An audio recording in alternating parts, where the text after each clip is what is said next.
गोय दुकाना आनी आस्थापन कायदो 1973 प्रमाण दुकानां आनी कार्यालयांनी बायलांक सांजवेळा 7 ते सकाळी 6 मेरेन काम करपाक सरकारान परवानगी दिल्या।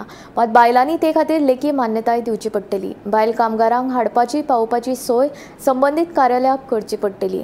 तशेंच सीसीटीव्ही कॅमेराज बसोवपाच्यो संबंधितांक सुचोवणी दिल्यात। हे विशींची अधिसुचोवणी कामगार खात्यान जारी केल्या। बायल मनशांक काम करपाक म्हणजे सांजची 7 आयज सांजचे 7 ते next day morning 6 o'clock so हे अलाउड केला।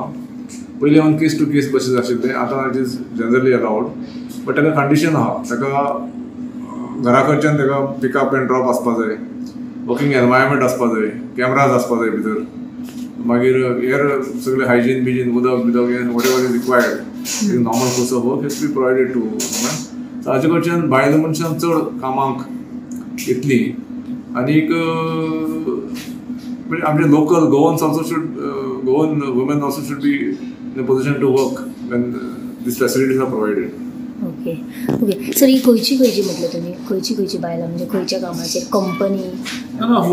खंयची बायलां कंपनी काम करता ती तांकां रातचें अलाउड करताले, हे कंडिशन आमी अलाव केला। ओके ओके सर, केन्नाच्यान स्टार्ट जातली सर? हे 23rd इश्यू केल्लें, आज नोटिफाय जाला तें। So from the day of notification is allowed.